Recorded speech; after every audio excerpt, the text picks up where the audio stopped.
Imagine a family earning what looks like a solid middle-class income on paper. Both parents work full-time, bringing home enough to cover what should be a comfortable life. Yet every month feels like a financial balancing act.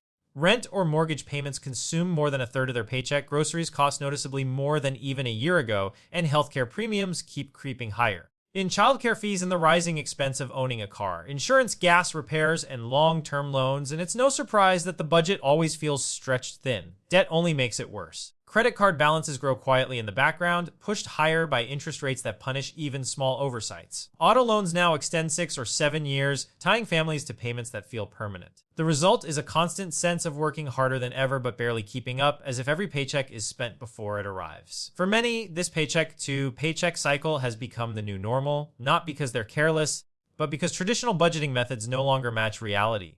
Simply cutting back or hoping to save whatever's left at the end of the month doesn't work when inflation is outpacing income growth and essentials consume nearly everything. That's why so many households feel stuck, frustrated by the gap between effort and results. But there is a way to break the cycle. A simple time-tested framework can bring structure back into the chaos, the 50-30-80-20 rule. It may not be new, but it's powerful because it creates clarity, balances lifestyle with future planning, and forces every dollar to serve a purpose. In 2026, with costs and debt climbing higher than ever, the middle class can no longer afford to overlook this rule. It may be the difference between surviving and finally moving forward. For middle class families in 2026, the financial squeeze feels relentless. Paychecks that once provided a sense of stability no longer stretch far enough to cover the basics, let alone extras. Wages have barely nudged upward in years, rising only a fraction compared to the soaring cost of living. The result is that even households earning what should be comfortable incomes are feeling like they're falling behind. The math simply doesn't work anymore, and survival has become harder than ever. Is the most visible strain. In many cities, mortgage payments or rent can easily eat up half of a household's take-home pay. A family making $500,000 a month might spend $2,500 or more just to keep a roof over their heads. Leaves little left for other essentials and even less for saving. Groceries add to the burden. A basket of staples that cost $100 not long ago now runs closer to $150 or $200, and with inflation hitting hardest on food, can't cut corners without sacrificing nutrition. Every trip to the store is a reminder that their dollars buy less. Healthcare compounds the pressure. Even those with employer insurance face higher premiums, co-pays, deductibles that drain whatever savings they've managed to build. A single unexpected medical bill can wipe out months of progress, leaving many families forced to choose between paying for care and keeping up with other obligations. Transportation, once a manageable category, has also become a crushing expense. The average new car payment is now over $700 a month, while used cars often require loans of $500 or more. Add insurance and gas, and transportation alone rivals the cost of rent for some households. Layered on top of these rising costs is debt. Credit card balances are at record highs, fueled not by reckless spending, but by families pledging gaps in their budgets. With interest rates topping 20%, modest balances quickly balloon into unmanageable burdens. Auto loan debt has climbed to historic levels as well, with longer loan terms locking people into years of payments. Instead of providing mobility, have become anchors chaining families to obligations that consume more income than ever before. All of this creates a suffocating financial reality. Households work hard, sometimes juggling multiple jobs, still feel like they are one emergency away from collapse. They aren't failing because of irresponsibility or poor choices. The system itself is stacked against them, stagnant wages on one side, relentless inflation and debt traps on the other. In that environment, traditional approaches to money, like cutting a few discretionary expenses or saving whatever is left over, no longer work. Without a smarter structure, the middle class remains stuck in survival mode, working harder, but barely treading water. This struggle is more than numbers on a spreadsheet, it's an everyday experience. Parents feel guilty saying no to activities for their kids because the budget is already maxed out. Workers look at their paychecks and wonder how it all disappears so quickly. Families delay saving for retirement or college because they can't even make it through the month. The pressure builds quietly but steadily, creating financial stress that seeps into every part of life. In 2026, the reality is clear: the middle class is not losing because of overspending on luxuries. They are losing because the cost of essentials has far outpaced what their incomes can handle, and debt fills the gaps in destructive ways. A new way of managing money, one that acknowledges these realities and creates structure. The cycle will only grow harder to escape.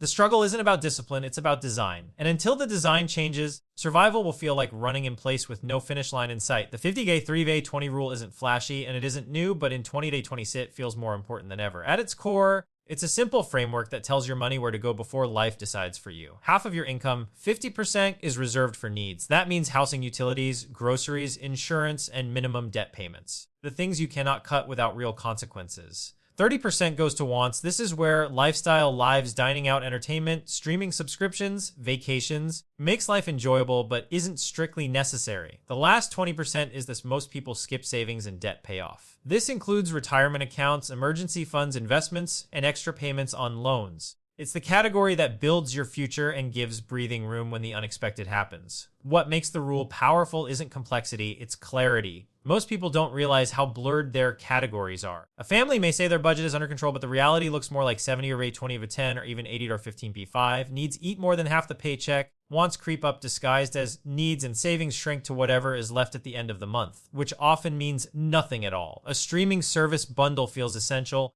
or a new car with a 7-year loan gets justified as unavoidable. Slowly, wants invade the needs category and the numbers fall apart. That's why so many households feel trapped in a paycheck to paycheck cycle even with decent incomes. They're not operating within a structure. They're winging it, reacting to bills and swipes of the debit card instead of directing their money with intention. And in an environment where costs keep climbing faster than wages, that lack of structure isn't just inefficient, it's dangerous. Guarantees that families will drift further from financial security even as they work harder to keep up. The beauty of the 50-30-20 framework is that it isn't about restriction. It's about balance. Acknowledges that people need both stability and enjoyment. Cutting every joy from your life isn't sustainable, but ignoring the future is reckless. By assigning clear percentages, the framework strikes a middle ground. Spend freely within the wants category without guilt, as long as it doesn't bleed into the needs or savings categories. Pay your essentials knowing they're covered. Save and invest knowing your future is being funded, if slowly. Relatable examples make this easy to see. Imagine someone earning $4,000 a month. Following the rule, $2,000 goes toward rent, groceries, utilities, and debt minimums. Our $200 can be used for dinners out, concerts, guilt-free. And $800 goes straight into savings or extra debt payments, building long-term security. Compare that with the common 70-20 8R10 setup, $2,800 to needs, bloated with wants, $800 to fun, just $400 left for the future. Over time, the gap between those two approaches is massive. One household keeps treading water, while the other steadily climbs out of debt and grows wealth. The rule works because it forces decisions up front instead of leaving them to chance. It doesn't require apps, complicated spreadsheets, or hacks. It just requires honesty, being willing to admit which expenses are true needs and which ones are wants disguised in convenience. Most people don't fail financially because they can't earn enough or because they never try to save. They fail because they don't have a framework. Money slips through cracks, and before they know it, they're living at 90-10-0 with no margin for emergencies. In 2026, the middle class doesn't have the luxury of ignoring structure anymore. Inflation, debt, and stagnant wages have raised the stakes too high. The 50-30-20 rule isn't about chasing perfection. It's about building a foundation. It creates guardrails so money doesn't drift aimlessly, and it ensures that even in difficult times, something is going toward the future. It's not a magic bullet, but it's a starting point, a timeless, practical system that turns chaos into clarity and survival into progress. In 2026, the financial landscape has shifted so dramatically that ignoring a structured approach to money is no longer an option for the middle class. What might have worked 10 or 20 years ago, keeping rough mental notes when things feel tight and saving whatever is left at the end of the month, simply doesn't work in today's environment of inflated costs and stagnant wages. The middle class isn't just squeezed, they're being pushed into long-term insecurity without realizing it. A clear framework like the $50 to $3.20 rule has moved from being helpful to being unavoidable. One of the biggest culprits is lifestyle creep. As incomes slowly rise, spending rises even faster, but often in ways that don't feel extravagant. A streaming service here, a meal delivery subscription there, slightly newer car with a longer loan term. It doesn't seem like much in the moment. But without structure, these small wants steadily consume more and more of the budget. Over time, they disguise themselves as needs. Streaming platforms become treated like electricity bills, dining out turns into a weekly ritual instead of a treat, and upgrading a car feels less like a choice and more like a necessity.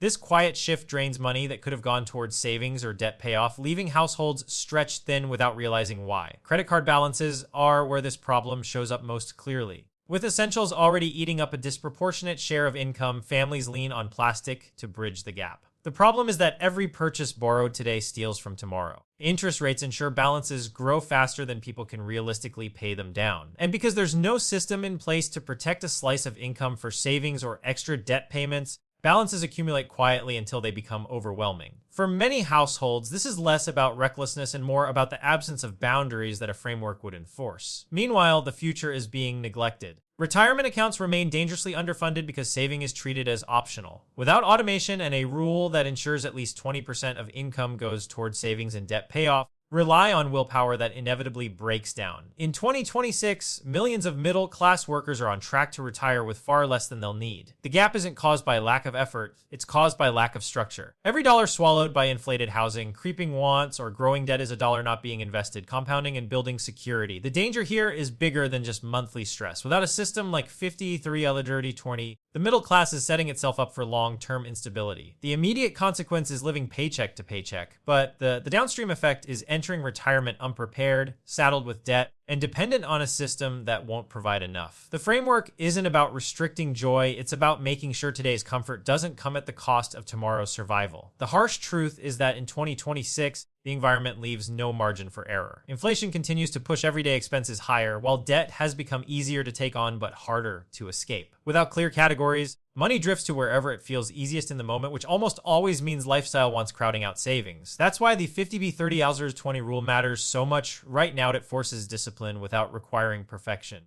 Hard lines between needs, wants, and savings, so there's no ambiguity about where money belongs. Families who adopt it may still feel the squeeze, but they'll also feel a sense of direction. Needs won't endlessly expand, wants won't silently cannibalize the budget, and savings will finally be built into the process instead of left for later. The middle class doesn't need another hack or quick fix. What they need is structure, a foundation strong enough to withstand rising costs and growing pressures. Without it, they're not just struggling to get by today. They're setting themselves up for a future where survival never gets easier. The 50-38-20 rule has stood the test of time because of its simplicity, but the reality of 2026 means it cannot be applied rigidly. Inflation has reshaped household budgets, and in many places, the original 50% cap on needs is no longer realistic. Housing alone can swallow 60% or more of income in high-cost cities, leaving families discouraged when they try to fit their actual numbers into a neat formula. That doesn't mean the framework is broken. It means it needs to be adapted. The strength of the rule is not in perfection, but in balance, and balance can be recalibrated without abandoning the system altogether. For many households, the first adjustment is accepting that needs may exceed the 50% guideline for now. Rent or mortgages are immovable costs. In an environment where groceries, healthcare, and utilities are all climbing, it's normal for the needs category to stretch. The key is not to give up, but to compress the wants category temporarily. Shrinking wants from 30% down to 20% or even 10% can create space for savings and debt payoff, even when essentials run high. That doesn't mean eliminating joy completely. It means postponing certain luxuries, dining out less often, delaying vacations, or cutting back on subscriptions until financial breathing room returns. Automation is what makes these adjustments work in practice. Of waiting until the end of the month to see what's left for savings or debt payoff, direct deposits can move money into those accounts before anything else is touched. Whether it's 20%, 15%, just 10% during a tough stretch, automating those contributions ensures progress happens no matter how chaotic the rest of the budget feels. By treating savings as a non-negotiable expense, the framework protects the future while day-to-day spending adjusts around it. Short-term adaptations are essential for surviving this inflationary moment without abandoning long-term goals. Credit card interest is eating up hundreds of dollars a month. Prioritizing debt payoff over lifestyle upgrades makes sense. A family might funnel extra money into eliminating high interest balances, then restore more room for wants once the debt is under control. Others may focus on building an emergency fund before increasing contributions to retirement. These shifts don't break the 50-3-30-20 model, part of how the model evolves. The rule's true value lies in its flexibility. It isn't a rigid formula, but a guideline that adapts with income, expenses, and life stage. A single professional in their 20s may easily maintain the traditional split, while a family in an expensive metro area may temporarily run on a 60-20-20 or 55-20 version. The numbers shift, but the structure remains intact. Clear distinction between needs, wants, and savings that keeps every dollar accountable. Without that structure, money flows wherever it feels urgent in the moment, usually toward lifestyle, leaving savings underfunded and debt unchecked. Consider an example, a household bringing in $6,000 a month in a high-cost city. Housing, utilities, and food total $3,500, already 58% of income. Instead of abandoning the framework, reduce wants to 20% of $1,200 and allocate the remaining 22% of $1,300 to savings and debt payoff. They may not hit the textbook version of 50B30/20, but they still protect the future while allowing room for enjoyment. Over time, grows or debt shrinks, they can rebalance closer to the original ratios. The process is fluid, but the discipline remains. This adaptability is why the framework continues to matter in 2026. Inflation has tested every household budget, but the solution isn't to abandon structure, it's to bend it. The categories act as guardrails, preventing lifestyle creep and ensuring savings never disappear entirely. Automating contributions, shrinking wants when necessary, and prioritizing long-term stability over short-term upgrades, the rule continues to work even under pressure. The middle class doesn't need a new system, Trust a flexible one that evolves with their reality while keeping balance intact. The 50-30-20 rule may look like simple math on the surface, but its real strength goes far deeper. It isn't just about splitting paychecks into 3 neat buckets. It's about creating clarity, discipline, and peace of mind in a world where money can otherwise feel chaotic. Numbers matter, but the hidden power of the rule lies in how it changes the way people see, feel, and manage their finances. The first shift it creates is awareness. Most people have no clear idea where their money goes each month. Bills get paid,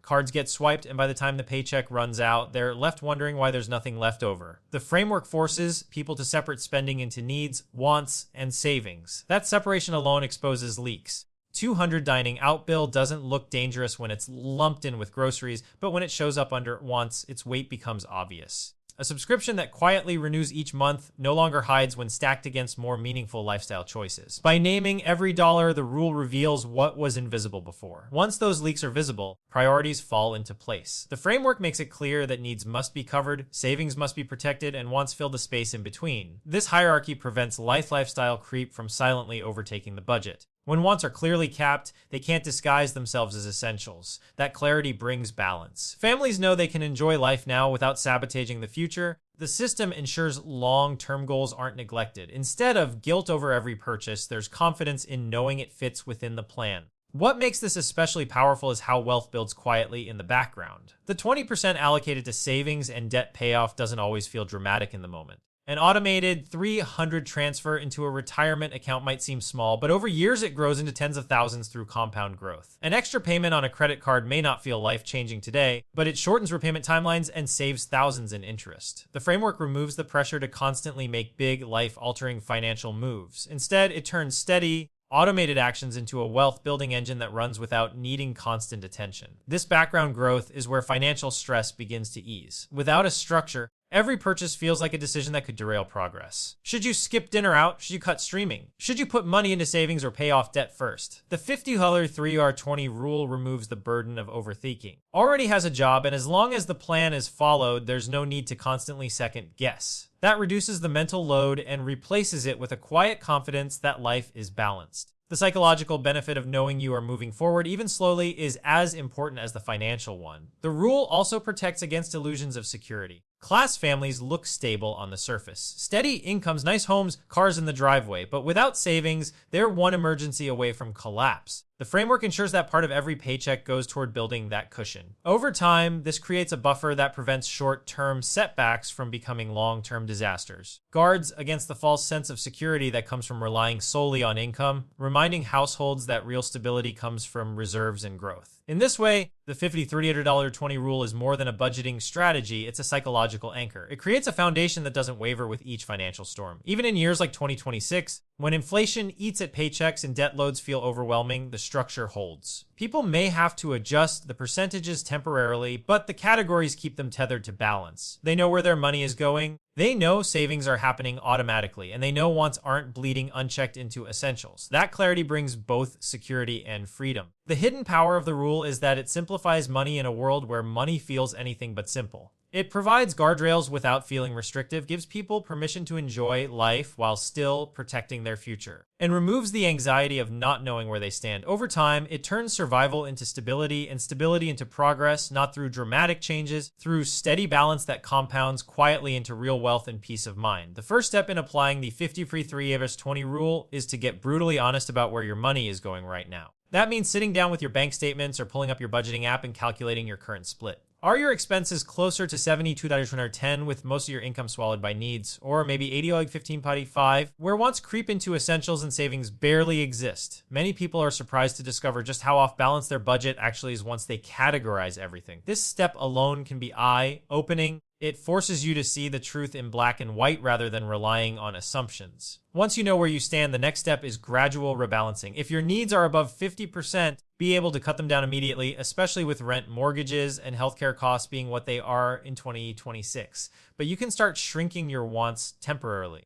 Maybe it's reducing dining out from 3 times a week to once, or pausing a few subscription services you rarely use. These adjustments may feel small, but they create the space needed to free up money for savings without overwhelming your lifestyle. Automation is the real secret weapon here. Instead of relying on willpower to set money aside, you can remove the decision altogether. For retirement, set up automatic 41st contributions through your employer, even if it's just 5% to start. If you're self-employed or want additional savings, arrange for a direct transfer from your checking account into a high-yield savings account or investment account the same day your paycheck hits. Treat those transfers like non-negotiable bills. By paying your future self first, you're ensuring progress happens even if the rest of the month doesn't go according to plan. Technology makes this process easier than ever. Many budgeting apps automatically categorize spending into needs, wants, and savings. Linking your accounts can help you see instantly if you're drifting into 70-20-10 territory or sticking close to the framework. Some apps even send alerts when a category is about to be exceeded, helping you course correct in real time. Using these tools takes the guesswork out of budgeting and keeps the focus on discipline rather than memory or willpower. It's also important to recognize that this isn't a one-time exercise. Treat the 50-30-20 rule like a financial health checkup you revisit at least once a year. Life changes, salaries increase, debt gets paid off, inflation shifts expenses, and your budget should evolve too. What might be a 60-25-15 split during a period of high housing costs could move closer to the traditional 50-30-20 once debt is eliminated or income grows. And keep you from drifting too far off balance and remind you of the progress you're making. Practical examples show how this works in everyday life. A couple earning $50,000 a month might start with needs at $3,200, wants at $1,200, and savings at just $600. By trimming wants to $900 and automating an extra $300 into debt payoff, they move closer to balance. Over time, as debt decreases, they can redirect more into savings and eventually restore the full 20%. Another person might use automatic transfers to sweep $200 into a high-yield savings account every payday, gradually building an emergency fund without ever needing to. Remember, to save. The process isn't about perfection on day one. It's about consistent adjustments that get you closer to balance. The truth is, there's no hack or magic trick that will suddenly fix middle-class finances in 2026. The secret is discipline. It's having a structure that forces you to prioritize needs, protect savings, contain wants so they don't take over. The 50-30-20 rule isn't new, but its simplicity is what makes it timeless. In an environment where debt is at record highs and costs climb faster than paychecks, ignoring structure is no longer an option. The households that adopt this framework aren't just managing their money better. They're protecting their future one paycheck at a time.